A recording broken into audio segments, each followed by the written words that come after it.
Aloha everyone. So it's almost been 3 years since the fire in Lahaina.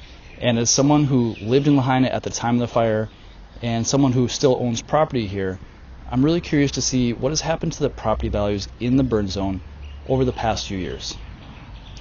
Now that enough time has passed, we've seen a handful of sales after the fire. So we have enough data to better understand what really happened to the real estate values in Lahaina post-fire. So in this video, we're going to compare the pre-fire and post-fire values of several condo communities that were in the burn zone but still mostly survived the fire. The question is, do the values go up or do they go down after a natural disaster? Well, the answer might surprise you because the values in each condo complex reacted very differently. Let me show you what I mean. Before we get into the numbers, I want to be fully transparent about where this data comes from and how I put it together. Every sale you're going to see in this video was pulled directly from the Realtors Association of Maui's MLS. We only used closed sales, so no list prices and no pending transactions.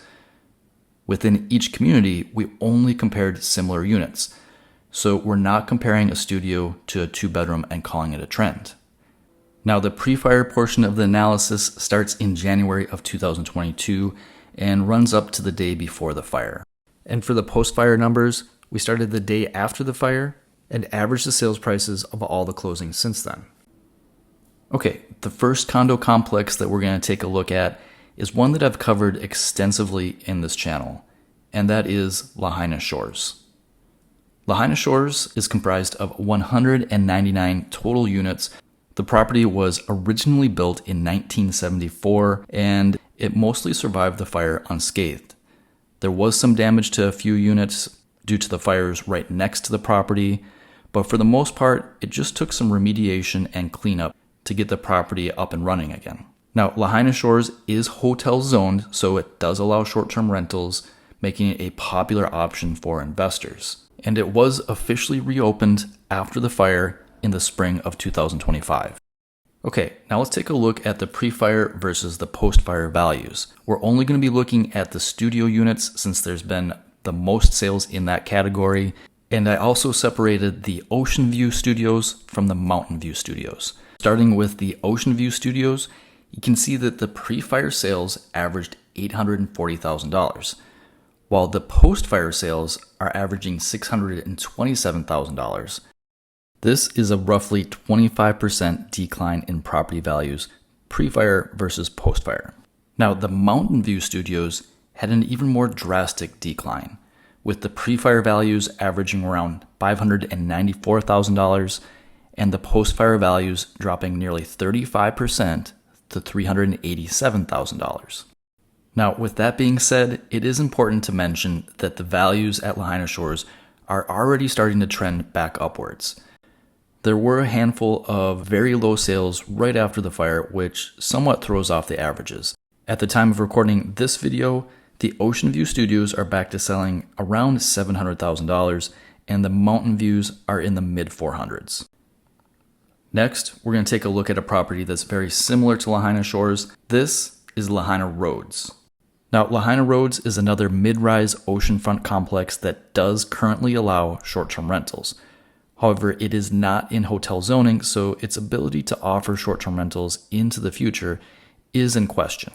The average sales price before the fire for a 1-bedroom Ocean View unit here was $887,000. And the 3 post-fire sales have averaged $575,000. That's another decline of about 35%. Okay, so both Lahaina Roads and Lahaina Shores currently allow short-term rentals, and they both lost significant value pre-fire versus post-fire. Next, we're going to take a look at a handful of properties that are residential condos that do not allow short-term rentals. The first one we're going to take a look at is Hoonanea. Now, Hoonanea was built in 2010, and it's comprised of 100 2- and 3-bedroom residences spread through 5 different buildings. 3 of those buildings mostly survived the fire, and 2 of the buildings were burnt to the ground. But as you can see, the 2 buildings that were lost in the fire are almost completely reconstructed already. Now, in order to get enough data for a fair comparison, we combined all the 3-bedroom floor plans into one category. And as you can see, the values here held up pretty good. Pre-fire sales averaged around $902,000, while the post-fire sales are at $856,000. That's just a 5% decline. Next, we're going to jump across the Kahoma Stream and take a look at Opukea at Lahaina condo complex. Opukea was built in 2008, and it's comprised of 114 condominium units spread through 7 different buildings. 5 of the buildings remain standing after the fire, but 2 did burn to the ground. As you can see though, construction is well underway for the 2 buildings that were lost. Okay, let's start a comparison with the 2-bedroom, 2-bath floor plans in Opukea. Before the fire, properties were selling at an average of $676,000. Post-fire, the average is now $653,000. That's just a decline of about 3.4%. However, the 3-bedroom floor plans did even better, with the pre-fire sales coming in at an average of $814,000 and the post-fire averaging $875,000. That's actually an increase of 7.4%.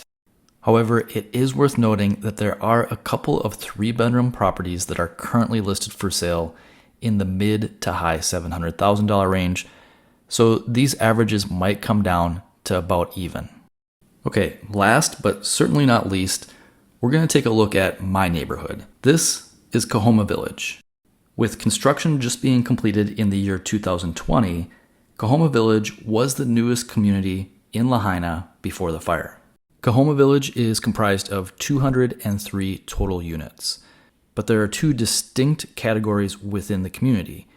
Roughly half of the units are in townhome buildings with shared walls. The other half function more like single-family homes with private yards and 2-car garages.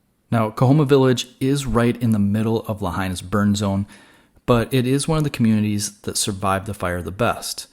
Only a handful of the townhome buildings were burnt to the ground and 1 of the single-family home structures. And all of those townhome buildings that were lost to the fire have already been rebuilt.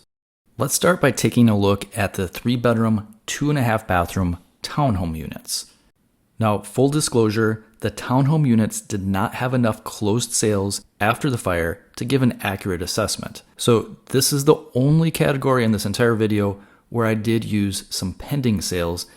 And what I found is that pre-fire, the 3-bedroom townhomes were selling around $899,000 on average, and post-fire, the average sales price will probably be around $852,000.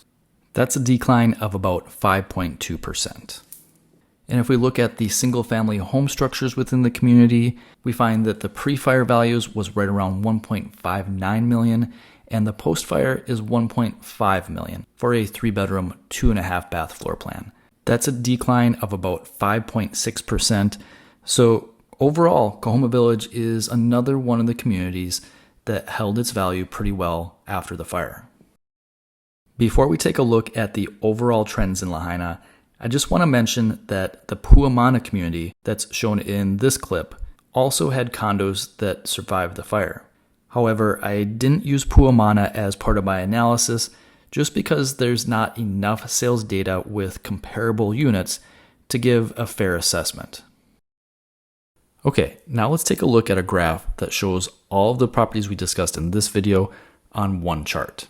The pre-fire sales prices are shown in blue and the post-fire in orange. Notice that the first 3 properties on the chart are all the smaller short-term rental condos, and those properties are selling for between 25% and 35% less than they were before the fire. But the rest of the chart are all larger properties that don't allow short-term rentals. Those properties are now selling for around the same price as they were before the fire.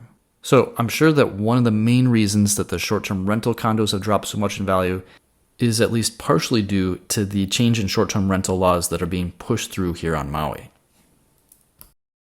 So there you have it. For anyone that's been curious about what happens to real estate values after a natural disaster, for properties that survive, this will give you some insight into what it looks like in Lahaina town after the big fire. I'm curious to hear your thoughts though.